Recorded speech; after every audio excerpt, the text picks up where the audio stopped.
Añoranzas de electricistas, de Víctor Manuel Sánchez. La historia de los electricistas nos permite encontrar una trayectoria política de su presente.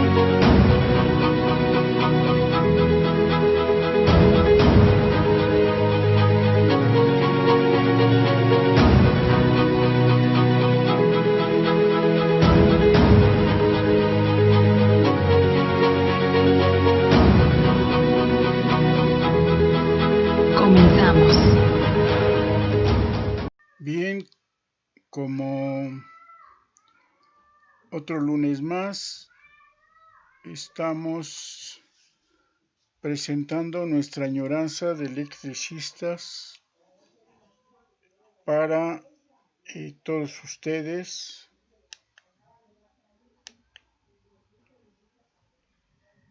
Y, por supuesto, contando siempre, como hemos dicho, con el apoyo de los compañeros de Radio ESME, que siempre nos han brindado la posibilidad de que nuestros materiales lleguen a todos ustedes a través de Facebook y YouTube. Y que por cierto así los pueden revisar constantemente si es de su agrado o si alguna vez se acuerdan de nosotros, que puedan entonces consultarlos, independientemente de que agradecemos por supuesto que todos los lunes nos vean a partir de la edición, llamémosle que original, ¿no? Y bueno, hoy nos toca tratar un tema más contemporáneo, es más reciente. Vamos a empezar a intentar ver cosas contemporáneas de tal manera que todos ustedes, seguramente algunas de estas ya les ha correspondido, sobre todo ya casi al despuntar el nuevo siglo XXI. Incluso sirve que veamos estas cosas más o menos contemporáneas porque de alguna manera son el reflejo precisamente de lo que está sucediendo hoy. Sí, en este sentido, bueno, vamos a ver un desplegado que salió el 2 de febrero de 1999 y con motivo de que el día anterior el presidente de ese tiempo, Zedillo, lanzó un decreto y a través de la televisión dio un mensaje de la necesidad necesaria, casi, de abrir al capital privado, al negocio privado, de privatizar la industria eléctrica nacional. En realidad ya estaba abierta. Algunos han comentado que se da una privatización silenciosa, tanto en Pemex como en la industria eléctrica. Lo cierto es que nunca fue silenciosa, siempre fue abierta, fue en un plano rotundo y claro. Simplemente lo que hay que reconocer es que desde tiempos, pues podríamos decir que desde tiempos de Pinochet, eh, en Chile, sí, gracias a un golpe de Estado, y todo eso propicia que se faciliten las cosas, que la batalla de la lucha obrera y popular, campesina, popular, obrera, indígena, se detenga, se contenga de manera dura y drástica. Es cierto, una dictadura impide y cerca y precisamente a través de la represión e incluso de muchas desapariciones de los dirigentes obreros, sucedió en Chile, Argentina, Brasil, Uruguay, en la época de las dictaduras, en los años 70 y parte de los 80, sucedieron estas dictaduras que de hecho eran un golpe directo a toda la movilización popular, a todos los movimientos independientes, autónomos, soberanos, Y claro, una dictadura facilita, porque está en la derrota del movimiento obrero popular. Derrotados los obreros y los campesinos y el pueblo en general, las medidas antipopulares, las medidas de privatización, de entrega de nueva cuenta de los servicios generales públicos y sociales al capital privado para convertirlos en negocios facilita.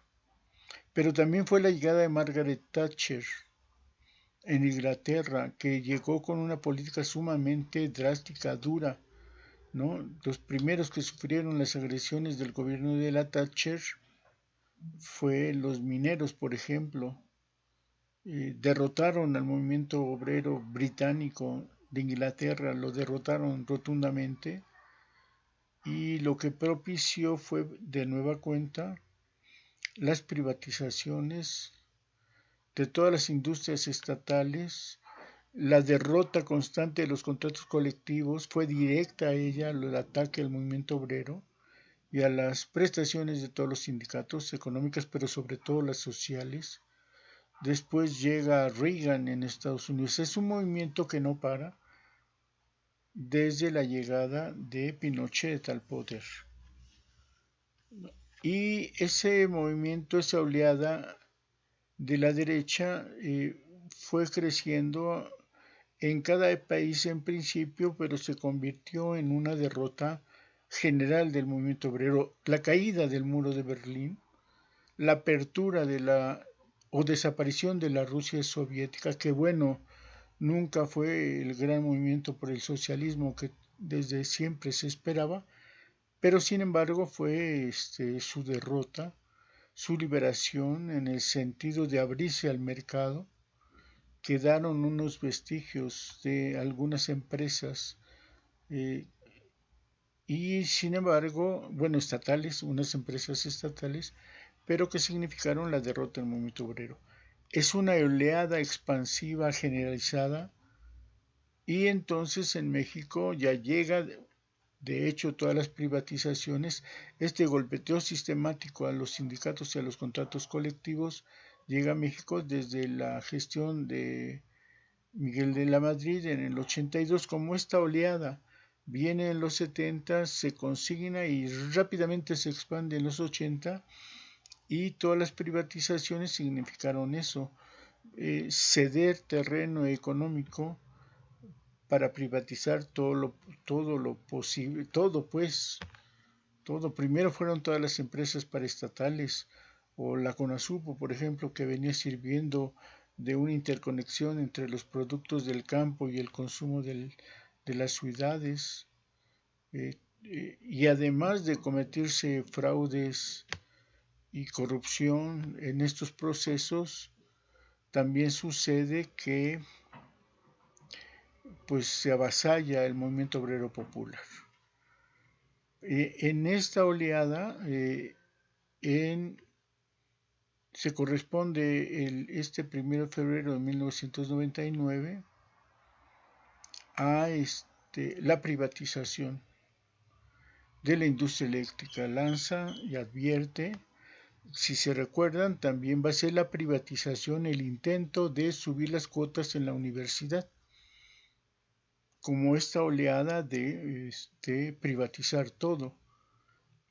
Y básicamente el año del 99 se va a convertir en uno de los polos de lucha de la universidad, que a través de una huelga que duró casi 8 meses, 9 creo, hasta inicios del 2000, por querer modificar las cuotas y por también intentar modificar el pase automático, que a partir de este momento se convirtió en pase reglamentado, que no automático.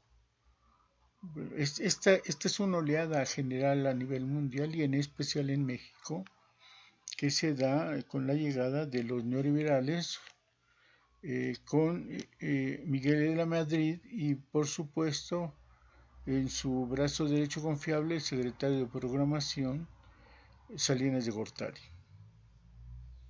Aunque todo su gabinete estaba compuesto por este tipo de gente que lucha, promueve y consigue la desaparición de muchas empresas estatales y organismos, para consolidar el proyecto.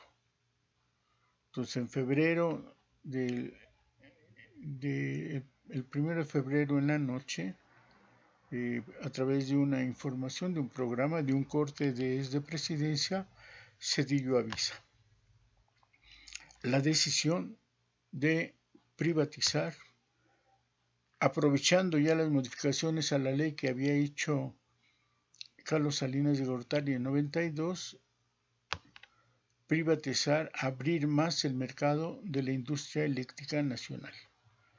Y vamos a ver la respuesta que el Sindicato Mexicano de Electricistas tuvo al otro día de ese aviso, ese decreto de la política que desde Presidencia se lanzaba. Bueno, como decimos, es evidente que esta decisión de privatizar la industria eléctrica, si nos diera tiempo en otro programa, o probablemente lo hacemos mejor, presentamos el proyecto de ley de Zedillo o presentamos el contenido del mensaje que dio, para que sepamos por qué el ESME responde de esta manera que lo va a hacer.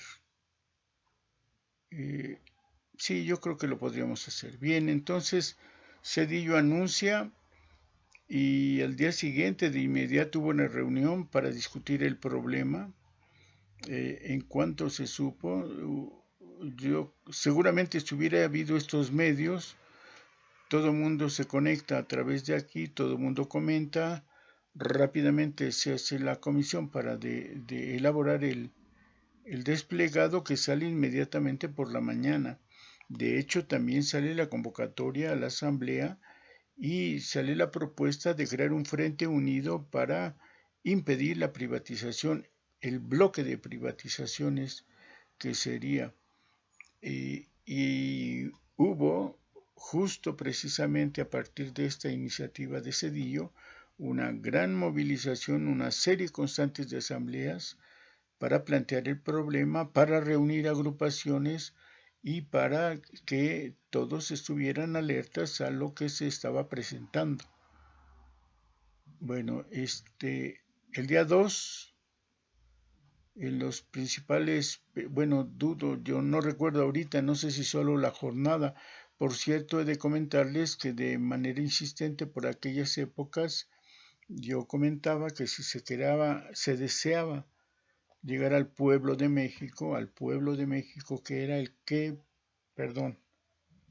requería informarse de lo que estaba sucediendo, pues lo que importaba el periódico más popular que se pudiera estar leyendo en el país.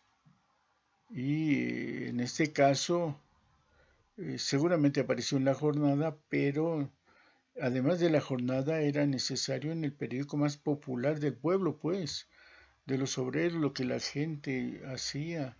Y la prensa era indispensable publicar estas cosas si el objetivo es el pueblo de México.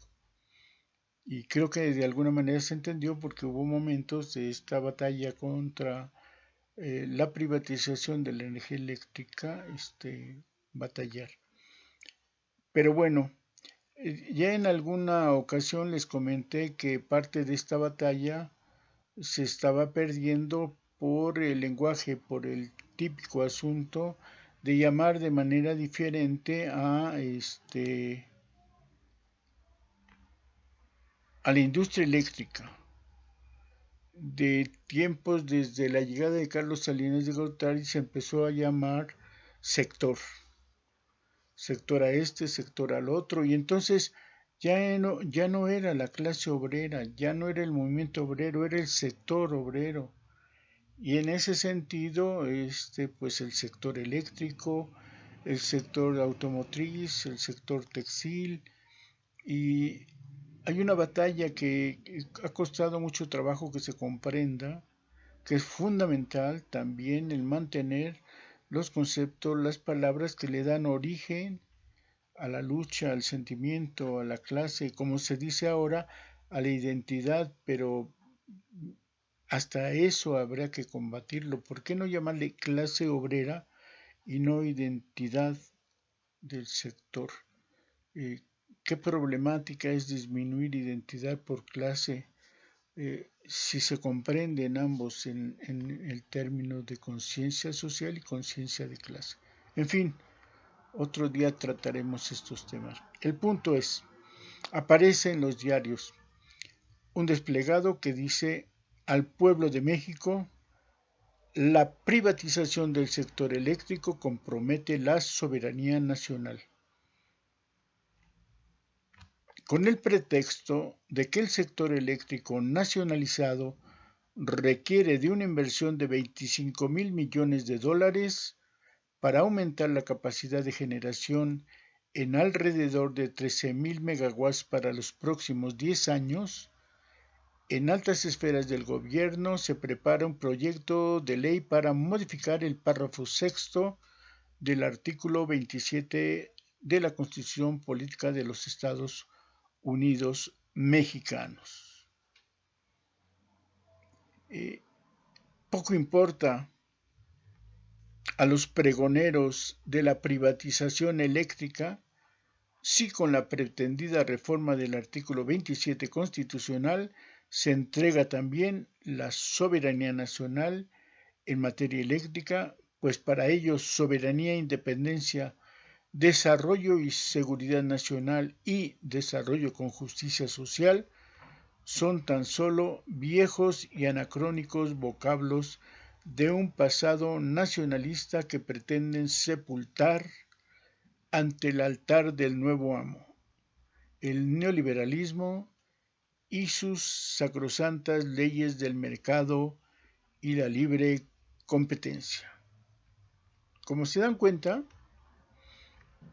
en este párrafo se está dando la razón al uso de palabras, al uso de conceptos, y que la batalla también entonces, la lucha de clases, la lucha por el poder político, la lucha por posesionar la soberanía, radica en estas palabras.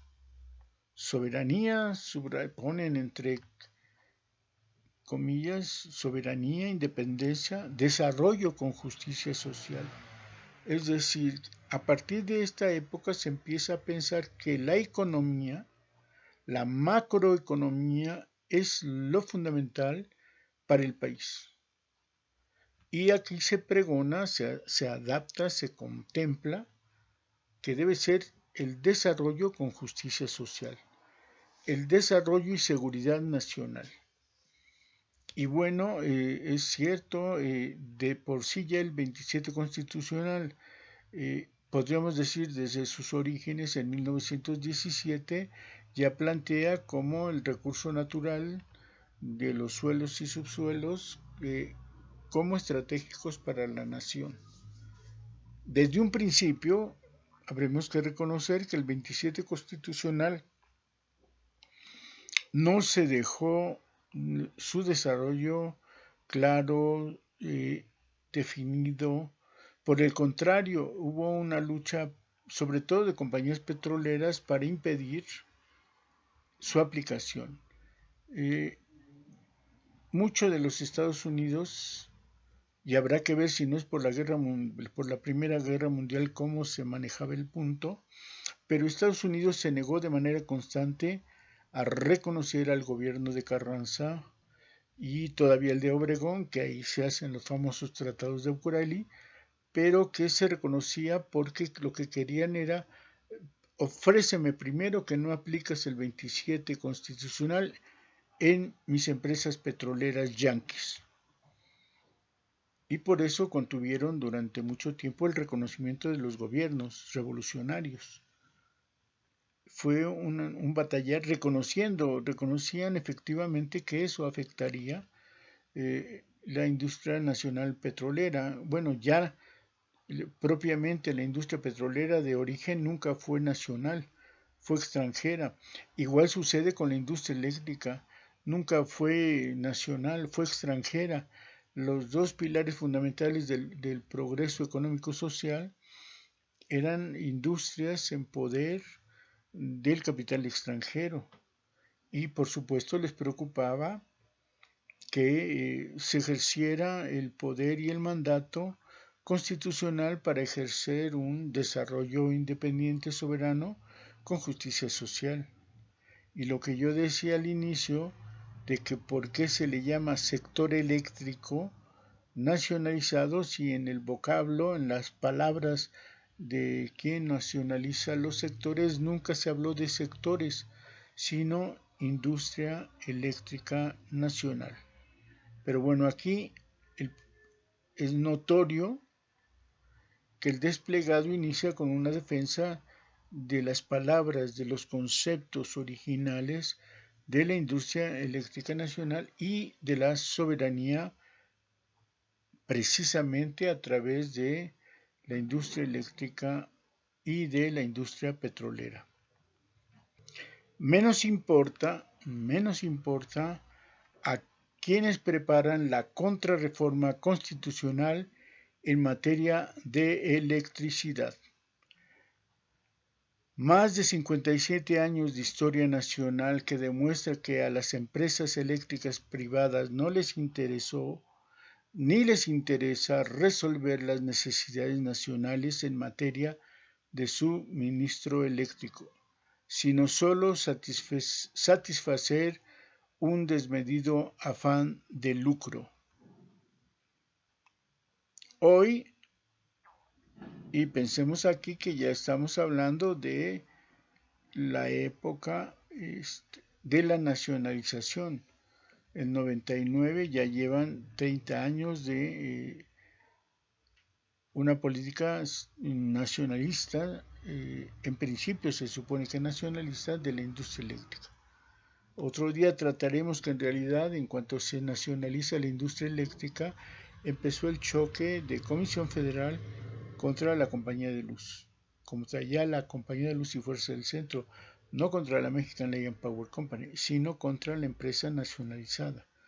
Fue un ataque sistemático que desde Comisión Federal de Electricidad se hizo para con la Compañía de Luz. Pero bueno,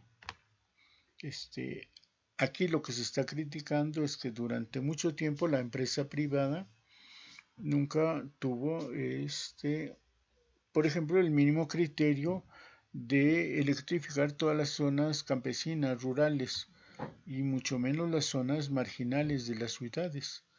Siempre fue aquellos lugares y sitios donde iba a recuperar sus inversiones. Bueno, continúa el desplegado.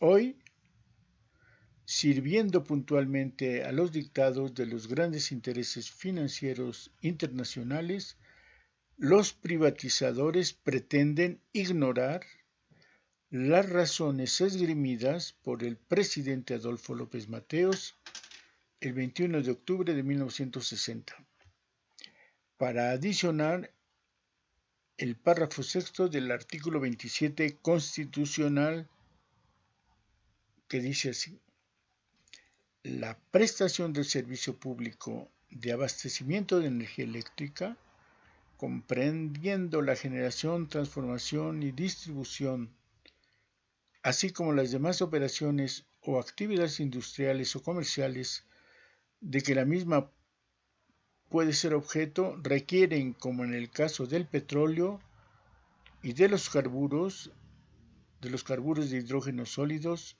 líquidos o gaseosos, ser realizados directamente por el Estado. De los recursos naturales y las fuentes de energía básicos han de estar al servicio de la colectividad y de la elevación de los niveles de vida del pueblo mexicano.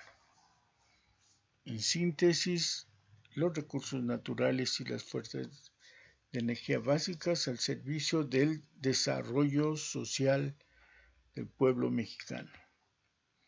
Pertenecen a la nación y deben servir al pueblo mexicano, que es esa parte de la nación mexicana que más lo requiere. Para garantizar la efectiva realización de este propósito, la generación, transformación, distribución y abastecimiento de energía eléctrica debe sustentarse en razones de beneficio social y no en motivos de interés particular. En realidad se refiere a motivos de lucro, de que la industria eléctrica sea un negocio y aporte entonces utilidades, ganancias, y no se piense que podría funcionar al mínimo costo, es decir, que el precio de la industria eléctrica fuese baja. Parte de esto, de este ataque que hemos dicho que se estableció contra la compañía de luz, fue precisamente de los precios de la energía eléctrica a que se obligó durante muchos años, especialmente a partir de la nacionalización de la industria eléctrica, se le empezó a obligar a compañía de luz, en este caso, pero en general a toda la industria, a una política de tarifas diferenciada. Comparativamente, una tarifa cara para los consumidores públicos, para los consumidores de los poblados, de los pueblos, incluso para ejidos o para campesinos, siempre fue una tarifa, insisto, proporcionalmente muy grande que para las grandes industrias o para las ciudades, o para las empresas cementeras o para los bancos. Entonces hubo tarifas preferenciales con el argumento de que como esos consumen mucho, entonces aparentemente pagan igual o más, lo cual es mentira, es una falacia, es un error. Eso debió haber sido siempre un combate de lucha del pueblo y de todos nosotros, porque consumen mucho, ahorran mucho y terminan siendo unas tarifas pobres finalmente. Y uno que consume poco y además que seguramente nosotros en la casa siempre hemos tenido un uso apropiado, razonable o razonado, de tal manera que efectivamente vamos checando cómo es nuestro gasto de energía eléctrica. Apagamos las luces, no se queda prendida la luz del baño, la luz de la recámara, no, se va haciendo un consumo racional. Y por el otro lado, aquellas grandes empresas, y se puede ser notorio y evidente cuando uno va a un banco o a una tienda, es un centro comercial, como el consumo de luz es notorio. Incluso se recomienda que se use mucha luz para que se vean claramente los productos y entonces nos enganchemos comercialmente y se nos haga una cultura consumista y racional y que todo queramos comprarlo porque se ve bonito, porque está bien iluminado, ¿no? Siempre es así notorio y evidente que un gancho para comprar es darle buena luz. Hasta en los tacos de carnitas se alumbran las carnitas, un buen foco para que se vean ricas, gorditas, calientes. Y sin ese focote no se antojan los tacos. Entonces es cierto, la presencia de la luz clara y brillante en un pasillo de un centro comercial que puede ser innecesaria, ¿no? Y que hoy podría incluso obligarse a que tengan focos, como les llaman ahora, inteligentes, que el pasillo se prenda solo cuando una persona va a ir a visitar ese pasillo. En fin, hay mucho que hablar de las tarifas eléctricas. Haremos otro programa de estas tarifas eléctricas porque es muy importante que veamos cómo se estranguló a compañía de luz y por qué motivos fue después uno de los argumentos para privatizarla, para extinguirla, para golpearla con todas las miras del interés burgués. Sigue el párrafo.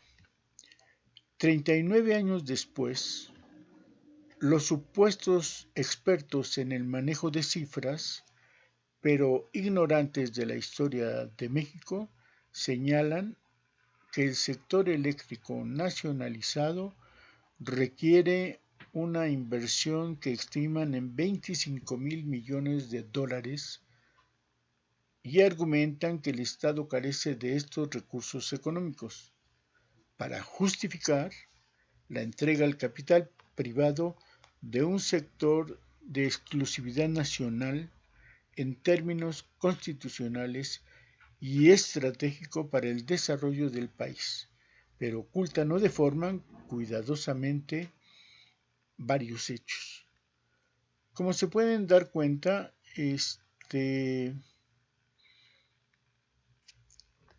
incluso se menciona, bueno, primero otra vez la palabra, ¿no? Sector eléctrico nacionalizado, error increíble. Y después 25,000 millones de dólares, pensado pues en inversión extranjera, no en millones de pesos. Esto lo vamos a analizar con calma, pero ya nos pasó. ¿Qué le vamos a hacer? Ya nos pasó. Se nos acabó el tiempo de esta añoranza de electricistas y entonces nos quedamos en este párrafo, el sexto del desplegado que el ESME en contra de Zayidillo publicó justamente después de su aviso de privatización el 2 de febrero de 1999. Nos vemos en la próxima añoranza de electricistas. Víctor Sánchez a través de Radio ESME. Hasta entonces.